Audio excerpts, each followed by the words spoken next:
Autumn birds. The wild duck startles like a sudden thought. The heron, slow, as if it might be caught. The flopping crows on weary wing go by, and grey-beard jackdaws noising as they fly.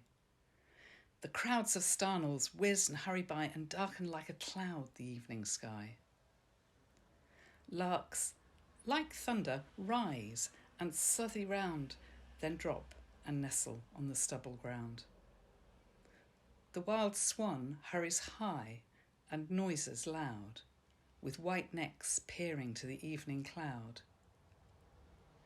The weary rooks to distant woods are gone, with length of tail the magpie winnows on to neighbouring tree, and leaves the distant crow, while small birds nestle in the hedge below.